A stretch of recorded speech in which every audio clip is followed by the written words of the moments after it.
Roger, Wallace, Noah Gross. Longhorns lose to Georgia 30-15, and you were in post game with Sark and a lot of the players. We talked to them on the radio. What were some of your takeaways from what they had to say? Because this was a game early on. They had a couple of great chances with turnovers, couldn't punch it in, and then all of a sudden looked like it might get out of hand. Yeah, I mean, just the self-inflicted wounds, they said largely is what inflicted them in the first half because, man, that was some ugly football, especially on the offensive side of things. Team-wise, macro, like as a whole, Sark was saying 12-team playoff, this loss doesn't kill you. You know, if this was last season, like when they lost to Oklahoma, you thought that might have been it for Texas. They had to win out. This year, we'll kind of see how things transpire. He mentioned, at least one player I talked to mentioned, they want to see Georgia again, a team they figure that's going to be in Atlanta, right? For that, yes. That's where the SEC championship is. So that's still their focus. But they didn't seem deterred at all about this. The one big takeaway, other than the losses, I think, of course, the quarterback situation. And I wasn't sure if there was news about Quinn got pulled because of an oblique injury or anything about that. But no, it was just Sark said he looked uneasy, I think is the word he used. Quinn didn't say, when he was asked, like, did you need to come out of the game at that point? He didn't say yes or no. He just said it looked like I did because I think he knew he wasn't playing very well. But he reiterated that Quinn is their starting quarterback. Yeah, he told us on the radio it's tough because he was struggling, they were struggling. It's tough when you get taken out for any reason, but obviously they came back in, and I'm not going to say they found the rhythm, but at least they found some points and unbelievably got it to a one-score game. And then you think about 3rd and 10 at the 10-yard line, and Georgia completes the big pass on 3rd down. The next one's the trick play for 42 yards, and all of a sudden the whole game flips again. Yeah, that drive by Georgia was great. I mean, Carson back in that Georgia offense didn't look that great to me for a lot of the game. Both these quarterbacks who were billed as, I think what most people thought were the two best, I personally thought it was Jalen Milroe, who I think they lost today as well. They did. But, yeah, neither quarterback looked very good in this game, and the whole Arch experiment was very interesting to me. The Texas offense, one of the things that stood out, and we got a really good shot of this at one point, so many checkdowns despite being behind by multiple scores late in the game. And obviously they wanted to push the ball down the field. They've done that a number of times this year, and one of the few times they did was basically a Hail Mary to Gunnar Helm as Quinn was falling away, and Helm caught it. And there was one pass in the 3rd quarter where Quinn hit a swing pass after pressure was in his face, and he was kind of looking downfield. Hit the swing pass, was completed for like 2 or 3 yards, and we just panned right to Sark, who was saying to Quinn, you got to shoot that one down the field, and was kind of shaking his play chart in frustration. That was a clear thing to me because they've been able to hit explosive plays this entire season. You're thinking that Michigan game, the first drive, it wasn't a touchdown, but they had that long 3rd down to Isaiah Bond. Plays like that have really helped Texas, and tonight it was just keep hitting those swing and short passes. Yeah, well, he was under duress. He didn't have a lot of time. When he did, obviously, he didn't like what he saw, but they couldn't run the ball. Yeah. They couldn't convert on 3rd down. They were at one point 0 for 10 on 3rd down, and at one point they and Georgia both had the exact same number of average yards per 3rd down play. It was 6.7. Texas was 0 for 10. Georgia had 5 conversions. So it wasn't like they were way behind the chains. They just couldn't get anything offensively going.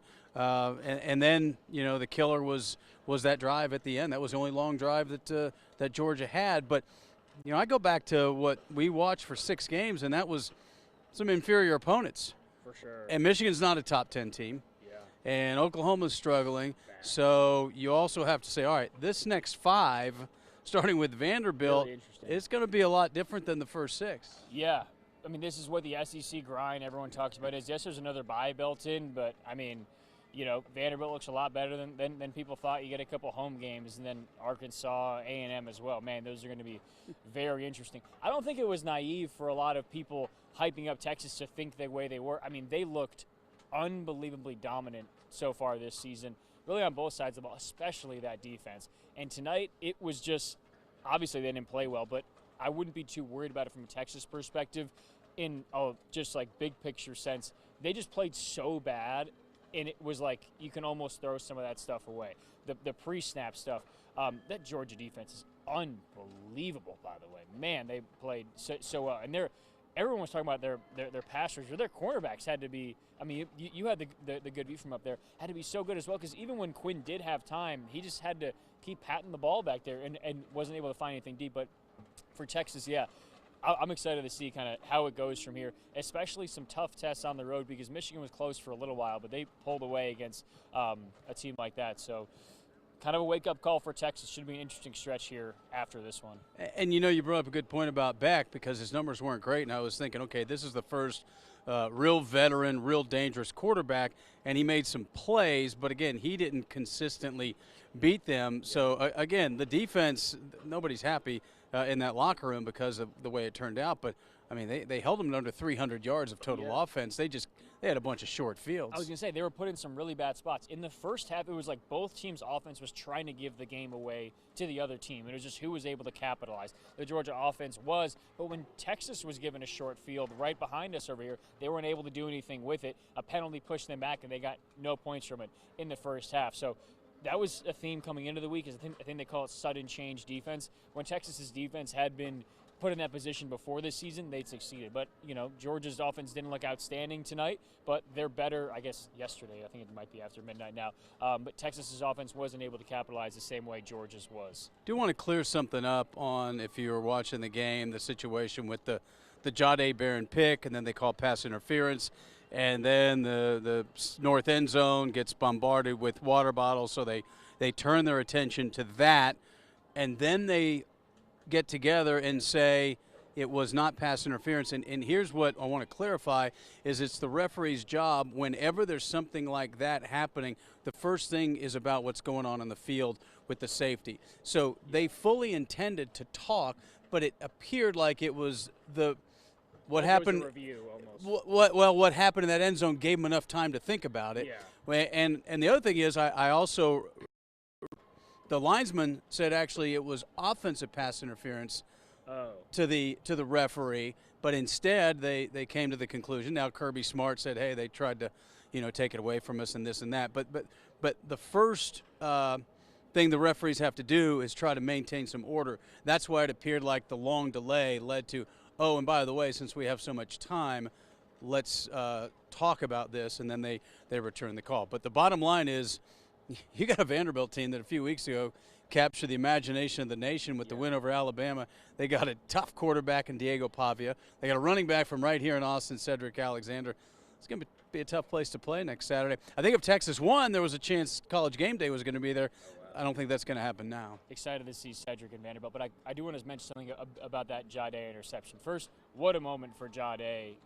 Everything surrounding it kind of withhold that for a second, but just that interception, I've never heard a louder crowd than like the 5-10 minutes after that. That was an unbelievable stretch. I maintain the loudest crowd I ever heard was Alabama in 2023.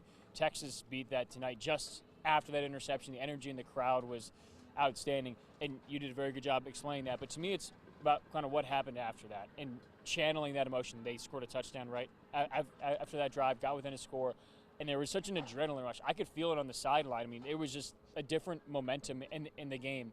And then after that, they just weren't able to kind of keep that energy up because they had it. They had Georgia not on the ropes, but kind of where they wanted them, and you could feel the momentum switch, but they just couldn't keep that up because it was such a rush for them and such a big moment. But it just kind of slipped after that. But as far as Vanderbilt, yeah, a very good test and an SEC test where they have 3 road games on the SEC left, 2 against one of their like 3 big rivals with Oklahoma, Arkansas, and A&M, both of the last 2 on the road, and then Vanderbilt as well, which should be a fun one next week from Nashville. Yeah, and you mentioned the Jahdae play, and then they get the kickoff coverage, get it on the 11-yard line, led to that 3rd and 10, the completion, et cetera, and Georgia wins it. So, yeah, Texas on the road. It's a 3:15 kick, by the way, in Nashville. So that'll do it. Longhorns in front of a record crowd lose their first ball game of the year, 3rd time 2 top 5 teams have played here. Longhorns now 1-2 in those games. For Noah Gross, I'm Roger Wallace.